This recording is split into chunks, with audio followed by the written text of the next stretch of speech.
Chapter 20 is entitled, Except Ye See Signs and Wonders.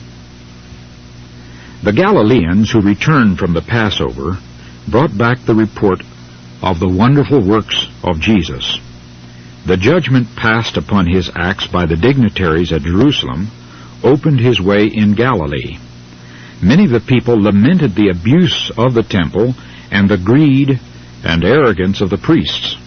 They hoped that this man, who had put the rulers to flight, might be the looked-for deliverer. Now tidings had come that seemed to confirm their brightest anticipations.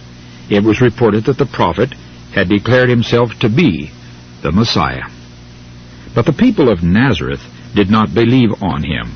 For this reason, Jesus did not visit Nazareth on his way to Cana. The Savior declared to his disciples that a prophet has no honor in his own country. Men estimate character by that which they themselves are capable of appreciating. The narrow and worldly-minded judged of Christ by his humble birth, his lowly garb, and daily toil. They could not appreciate the purity of that spirit upon which was no stain of sin. The news of Christ's return to Cana soon spread throughout Galilee, bringing hope to the suffering and distressed. In Capernaum, the tidings attracted the attention of a Jewish nobleman who was an officer in the king's service. A son of the officer was suffering from what seemed to be an incurable disease. Physicians had given him up to die, but when the father heard of Jesus, he determined to seek help from him. The child was very low, and it was feared might not live till his return. Yet the nobleman felt that he must present the case in person. He hoped that a father's prayers might awaken the sympathy of the great physician. On reaching Cana, he found a throng surrounding Jesus. With an anxious heart, he pressed through to the Savior's presence. His faith faltered when he saw only a plainly dressed man, dusty and worn with travel. He doubted that this person could do what he had come to ask of him.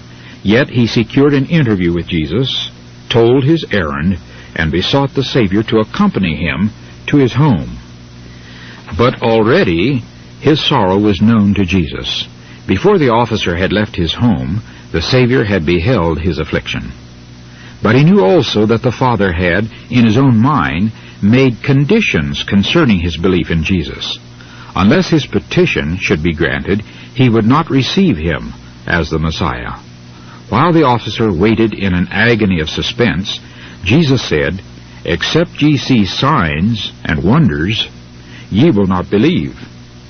Notwithstanding all the evidence that Jesus was the Christ, the petitioner had determined to make his belief in him conditional on the granting of his own request.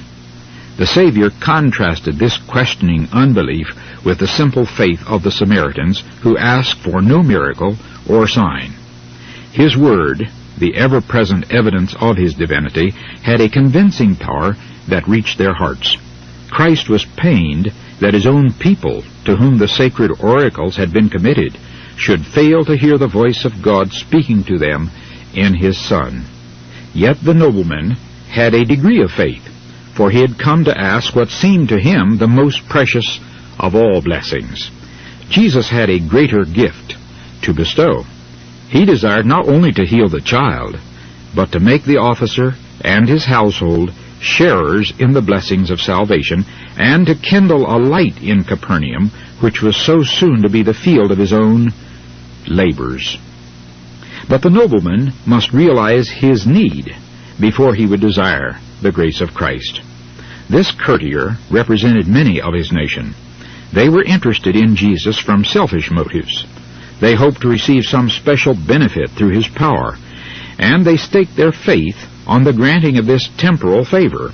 But they were ignorant as to their spiritual disease, and saw not their need of divine grace. Like a flash of light, the Savior's words to the nobleman laid bare his heart. He saw that his motives in seeking Jesus were selfish. His vacillating faith appeared to him in its true character. In deep distress, he realized that his doubt might cost the life of his son. He knew that he was in the presence of one who could read the hearts, and to whom all things were possible. In an agony of supplication he cried, "Sir, come down ere my child die." His faith took hold upon Christ